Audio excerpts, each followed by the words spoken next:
Hi, Hello, this is Anya Kafka Courtney Neubauer.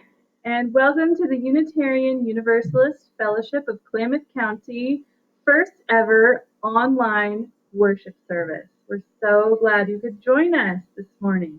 We're actually recording this Friday night, but we will be watching it with you in spirit Sunday morning, thinking of all of our members and friends who are staying in the safety of their home in the midst of, this pandemic.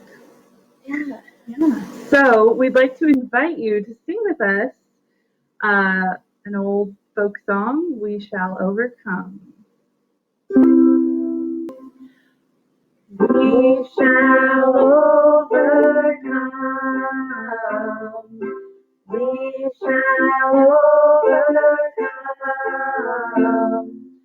We shall overcome someday.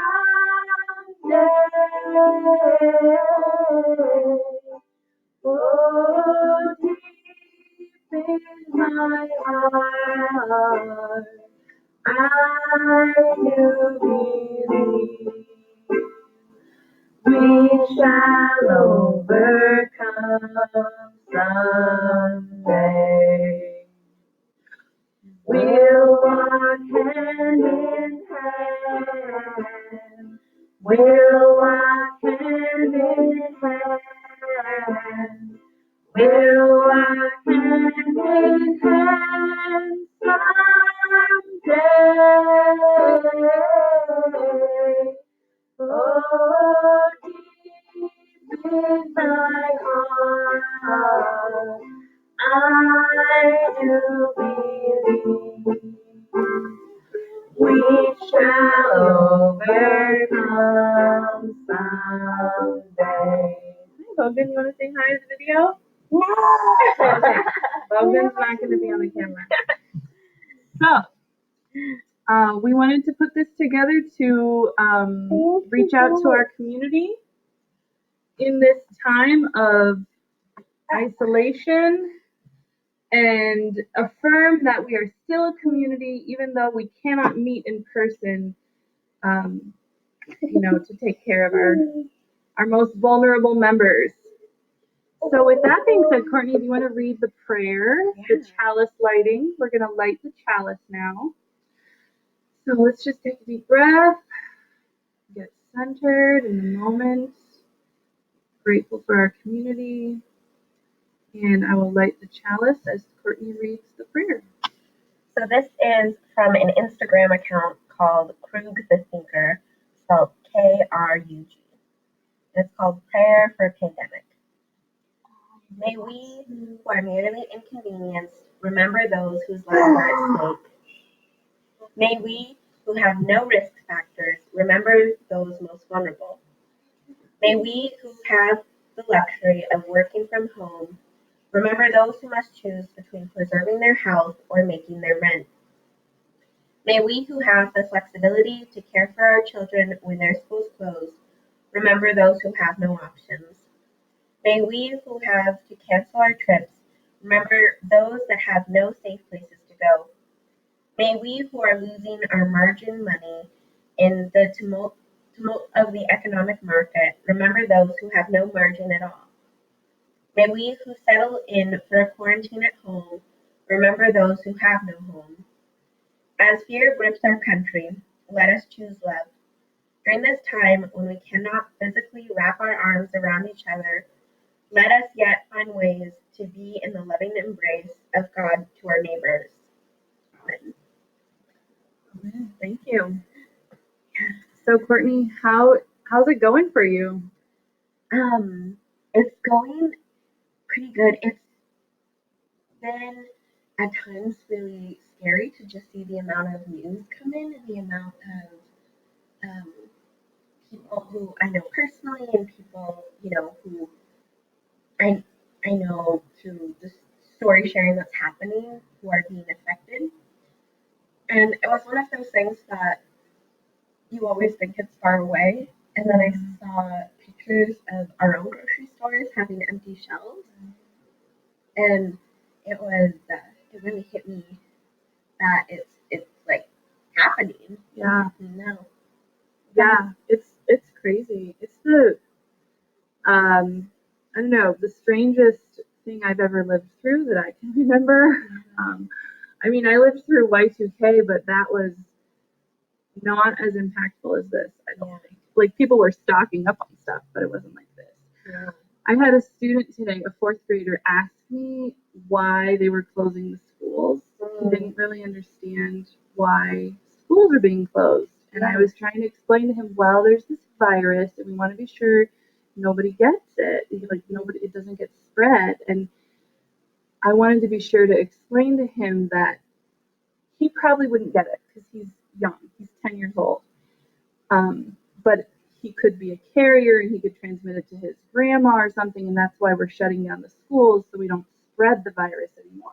Yeah. And he kind of got it, and then he asked me if I was an old person, and I was like, well, I'm older than you, but it's mostly people over 70 who are really highly at risk, people who are immunocompromised or have other coexisting conditions. And so I tried to give him all the reassurance I could.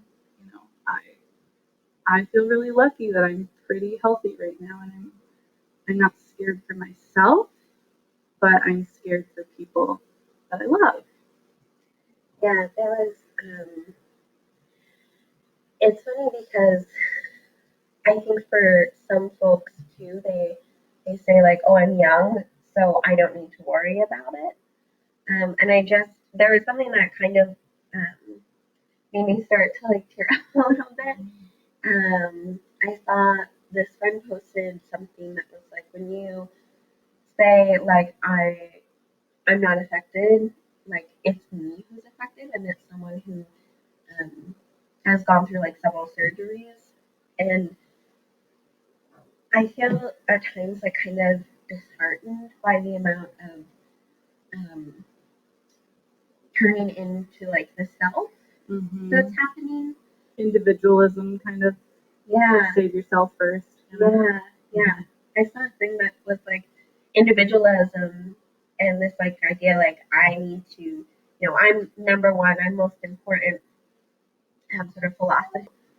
Both the ideas behind a lot of our culture and also the inequalities in our culture are like tenfold amplified right now. Oh, right. The people who normally have less have even less now. And we were talking at my work about folks who are incarcerated, folks who are in long-term care, folks who are unhoused, and maybe they don't have access to the same sanitation, maybe they don't have, they just can't get away. Yeah. Like they can't practice the social distancing that you and I can. Yeah.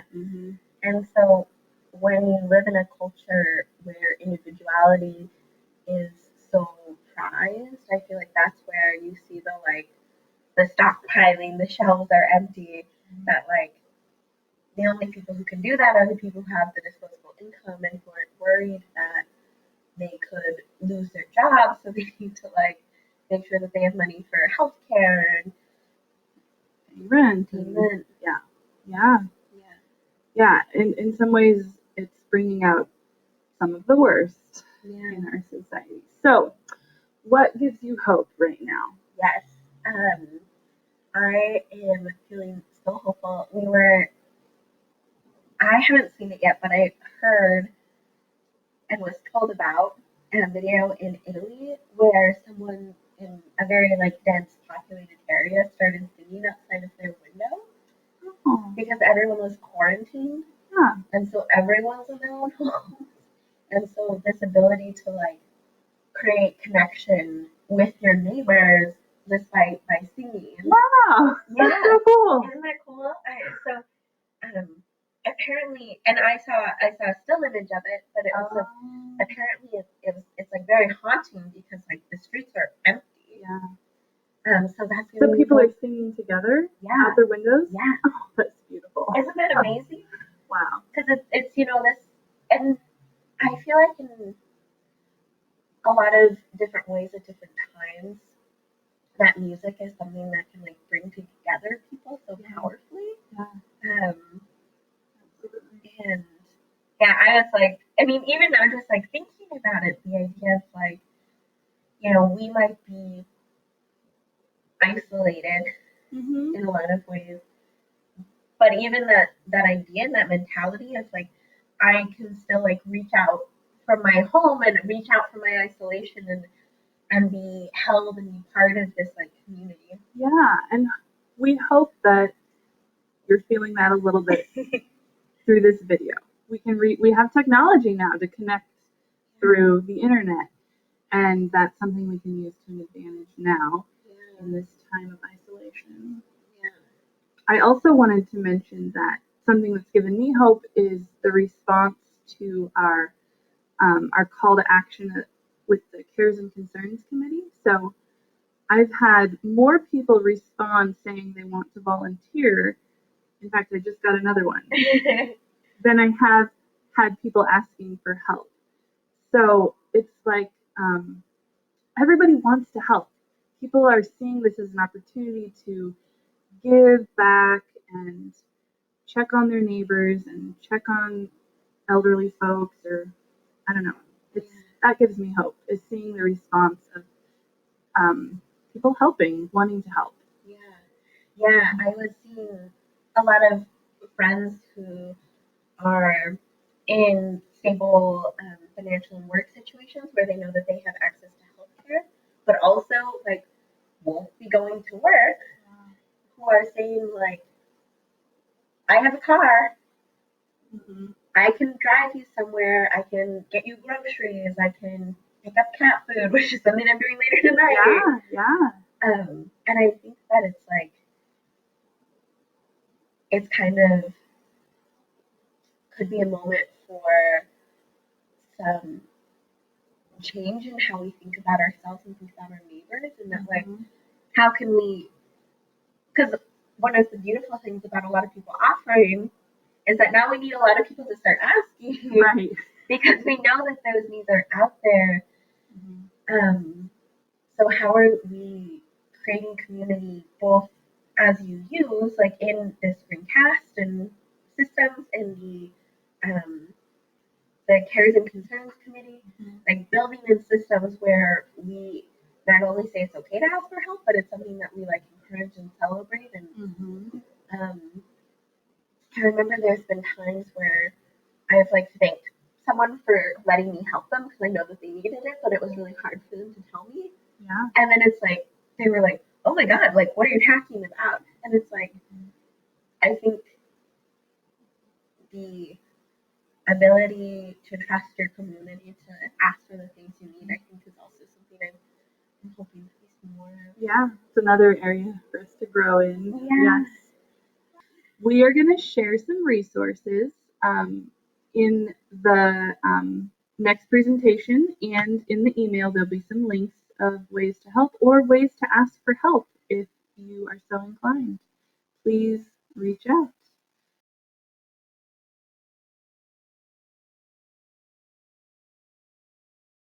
So, for the presentation today, I wanted to talk about a word that I learned when I went to college, which is interdependence.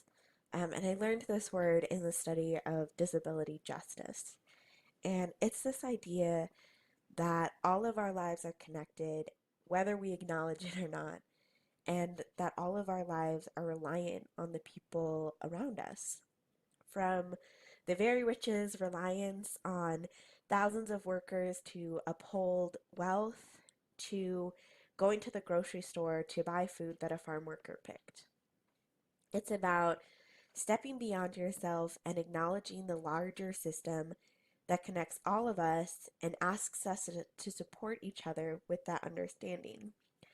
And at the heart of this word is something really radical because it goes against everything that I learned growing up.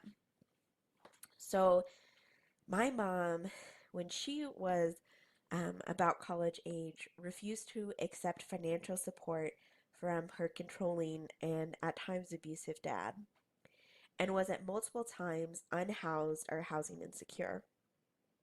from sleeping in her car during a Montana winter where the air came up from the rotting floorboards to staying in a small apartment with heavy drug use where she snuck in and out through a window to avoid others and to focus on her studies.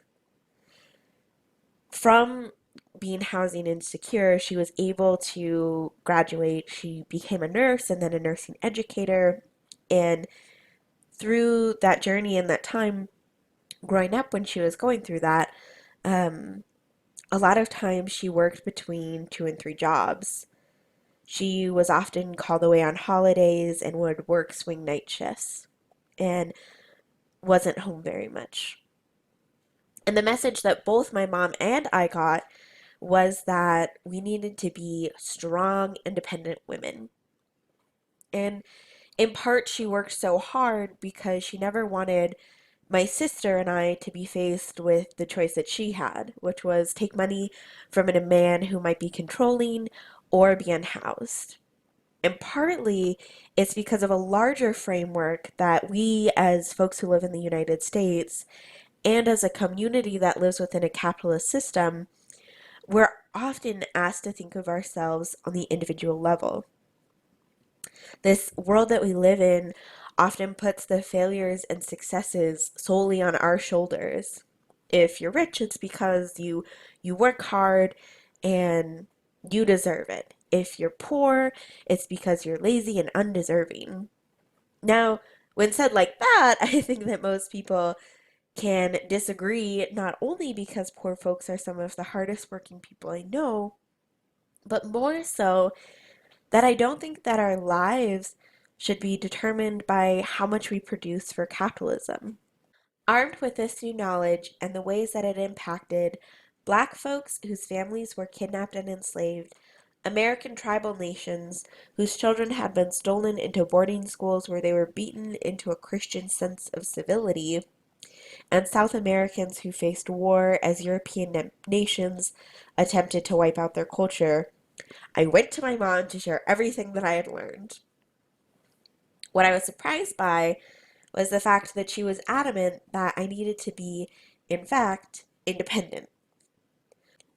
Taken up both by her own story of pulling herself up by her bootstraps and getting herself out of poverty, she saw interdependence as a threat. If I relied on other people and they let me down, it would be my downfall.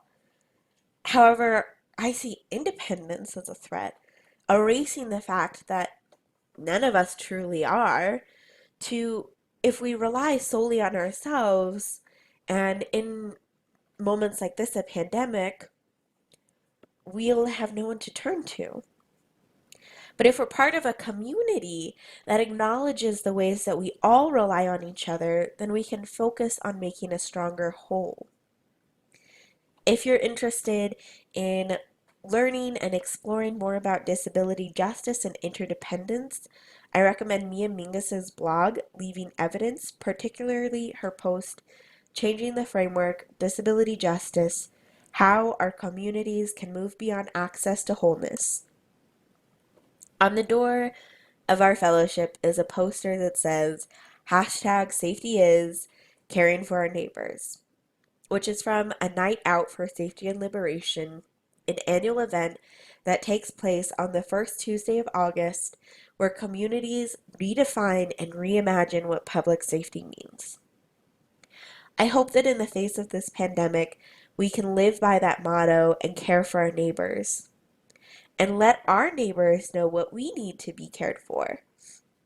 Because I think that public safety, when framed as caring for our neighbors and acknowledging the ways that we are independent, will be the only way that we can come out of this pandemic as a whole.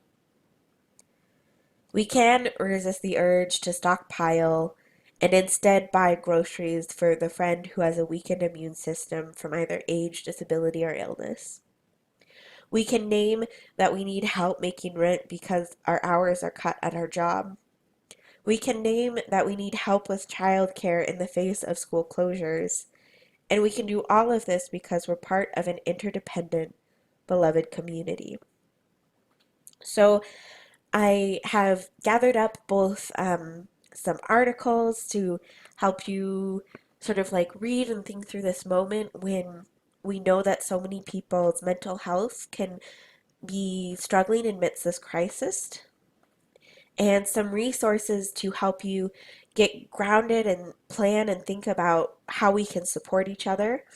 And also, I'm including some advocacy calls that you can make. The first is to Governor Brown's office for things like emergency rent forgiveness order for not all non-salaried workers and freeze mortgage payments for households earning less than $40,000 a year through June 2020. To provide increased access to food vouchers to be made available at DMV locations and other food banks. To stop evictions through June 2020. And also calls to Immigrations and Customs Enforcement, also known as ICE, to close ICE offices around the state and to move to phone check-ins for asylum seekers and immigrants rather than in-person check-ins, and to release all people in detention.